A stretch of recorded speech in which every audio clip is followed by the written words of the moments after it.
नमस्कार सर। सच्चाई भी सच्चाई। क्या नाम है जी आपका? मेरा नाम धर्मवीर दास है जी।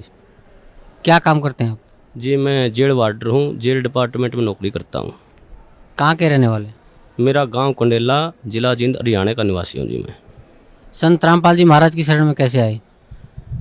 ये बहुत लंबा प्रकरण है, इसको मैं थोड़ा विस्तार से बताऊँगा आपके सामने।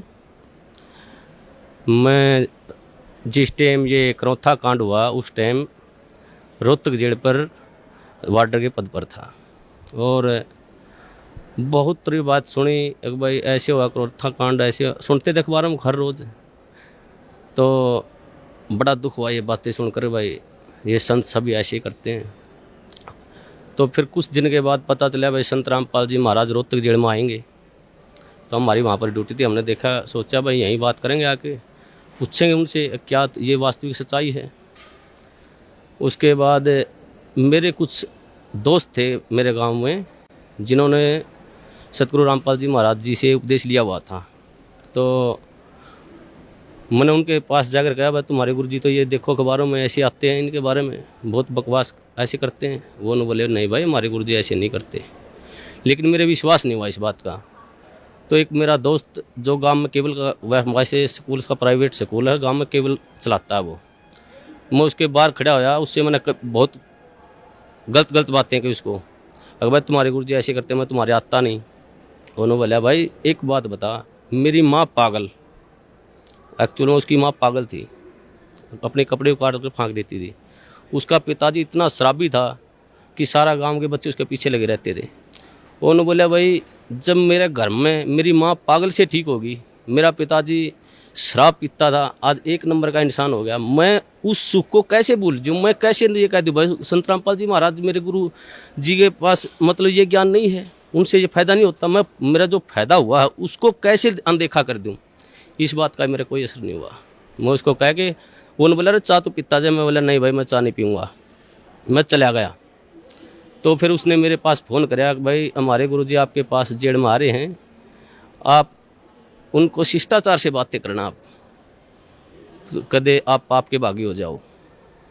एक मेरा बड़ा भाई ओम प्रकाश नाम है उसका, उससे भी पहले वो करौथा कांड में सह परिवार जाया हुआ था, उसको भी मैंने फ़ोन पर बहुत ज़्यादा बातें की, भाई तुम वहाँ क्या करने गया था, आज फंस गया। वो थी ये कहा फ़ोन पे मेरे को, अगर भाई मैं तुम्हारे को ही छोड़ दूंगा, मैं गुरुजी को नहीं छोड़ सकता।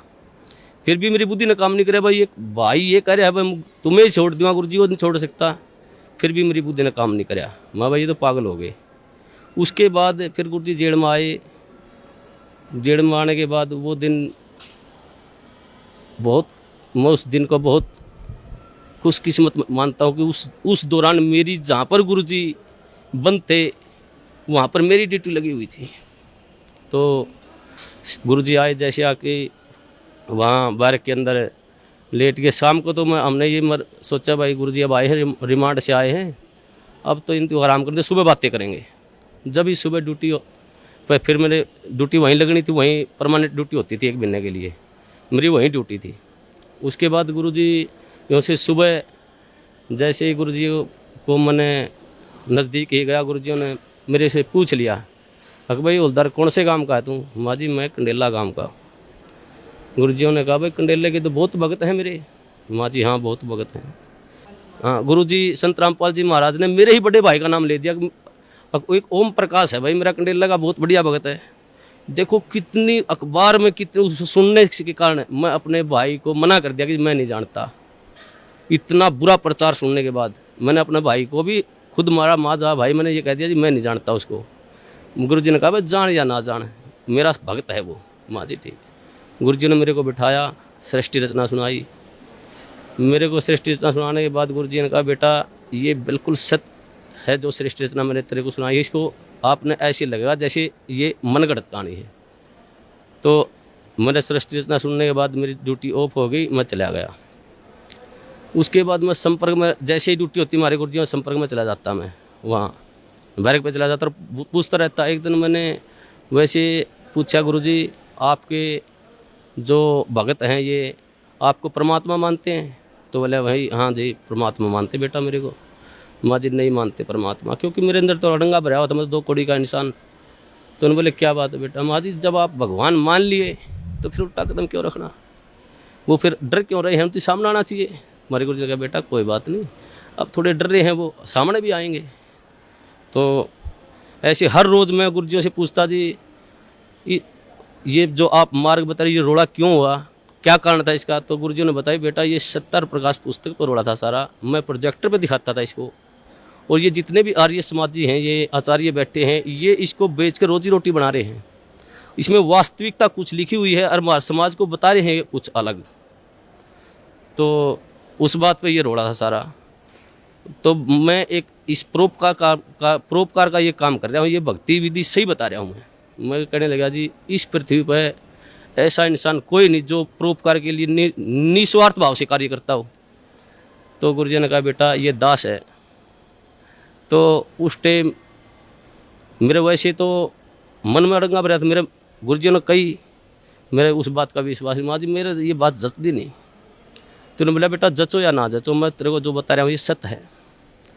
तो उस प्रभाव से मैं गांव में जो मेरा दोस्त केबल चलाता था उससे कहने लगा मैं तू कैसेट चढ़ा कर गुरु जी ज्ञान में ज्ञान, तो तत्व ज्ञान संदेश की कैसेट थी, उसमें जैसे मैं हर रोज़ घर जाता रहा तो वो कैसेट चलवा देता।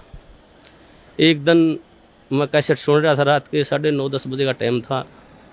तो एक कैसेट इतनी मार्मिक कैसेट थी, उसमें मैं क्या बताऊँ, मेरे गुरुजियों के लिए मेरा हृदय फाट गया था।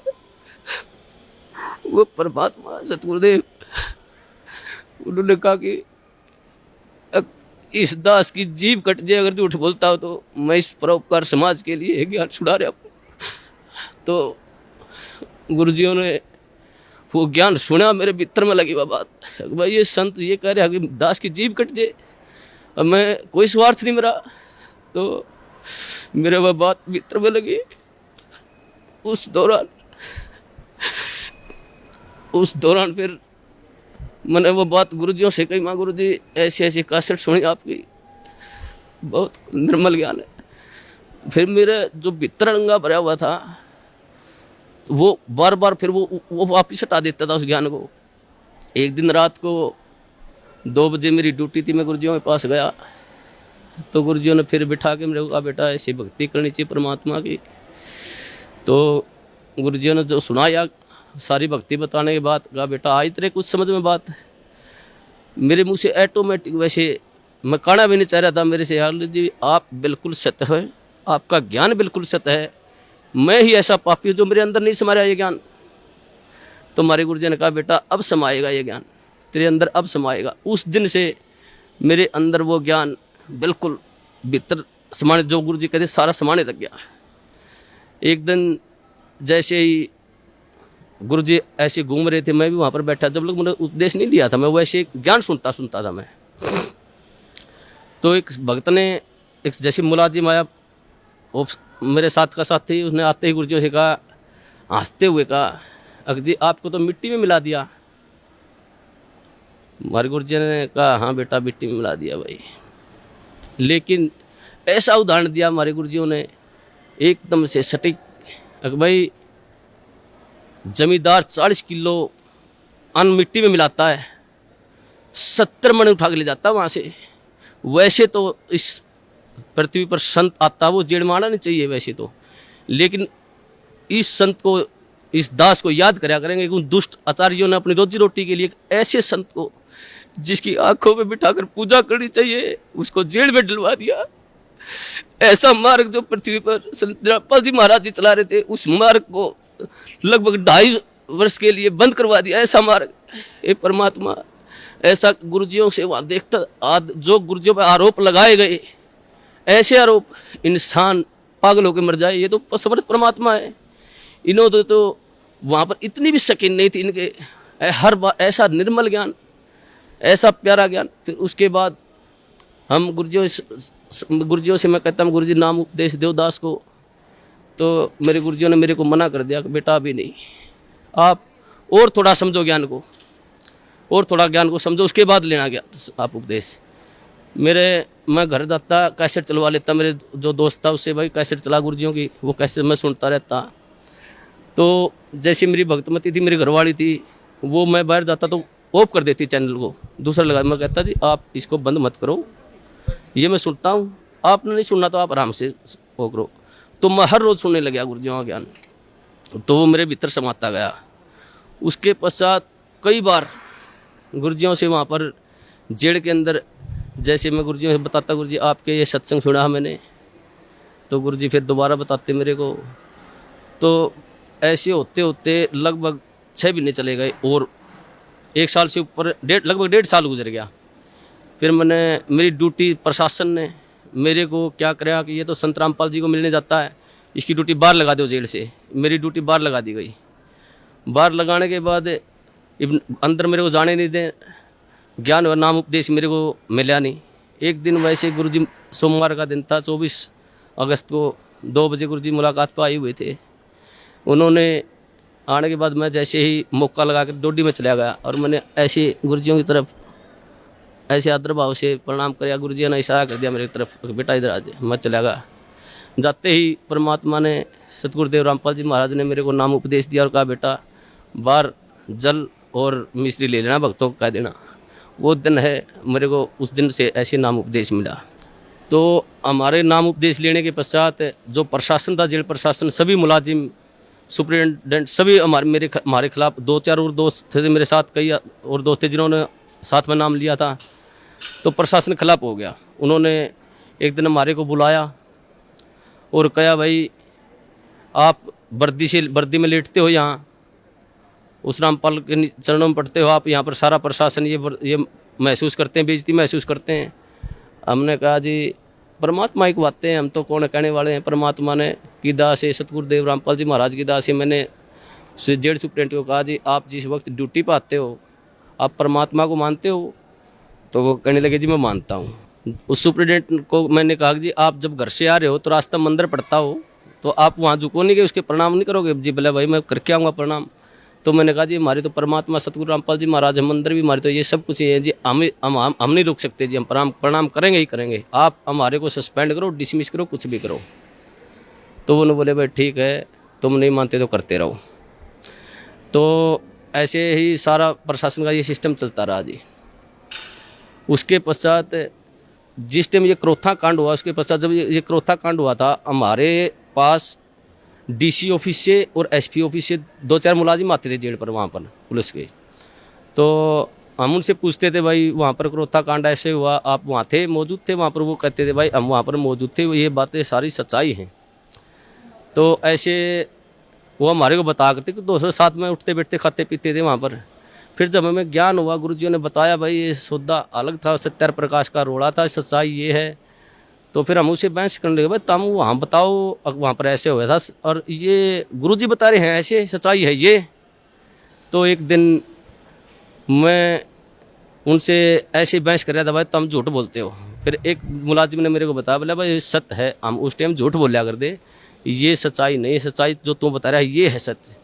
जब मन में आए परमात्मा हे सतगुरुदेव ऐसे जुल्म ढाए उन दुष्टों ने, फिर भी समाज फिर भी देखो कितनी झूठ, एक दोहरा रोटी खाने वाला आदमी झूठ बोल रहा है, झूठ बोलिया कर दे एक भ्रमत करने के लिए। तो उस दिन से फिर वहाँ से फिर पक्की दिल में जज की भाई ये सारा जो समाज है झूठ है, गुरुजी जो करे हैं वो बिल्कुल सत्य है।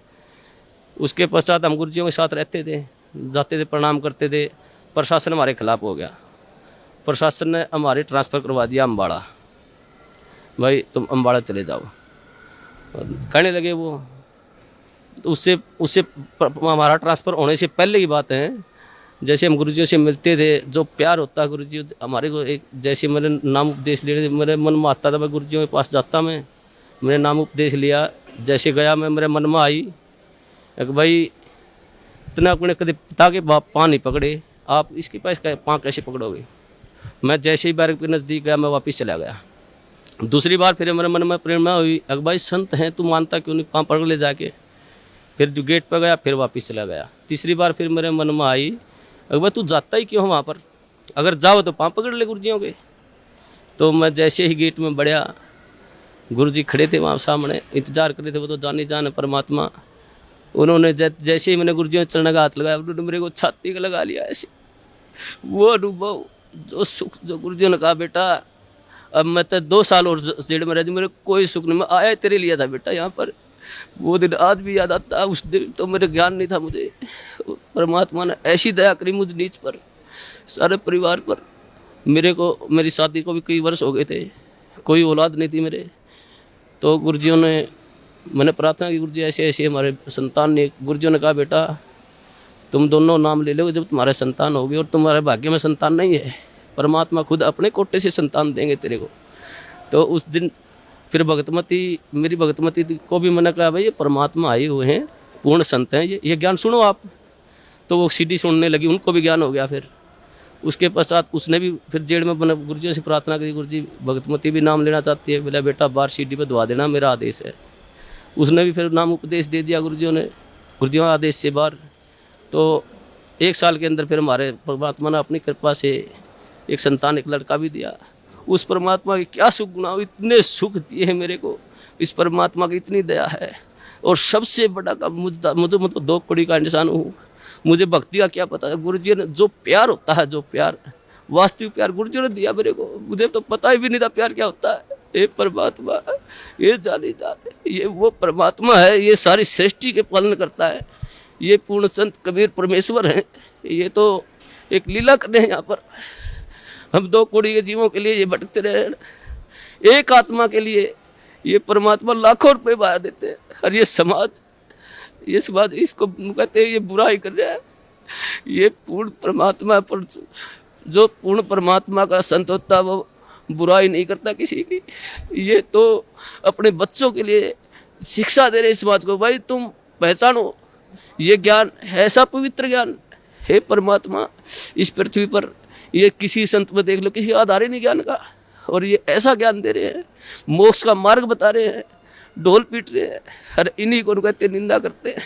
ये परमात्मा, मैं तो इस सब समाज से यही कहूँगा कि इस संत को, ये पूर्ण परमात्मा, इनकी पलकों में बैठाकर पूजा करनी चाहिए इनकी।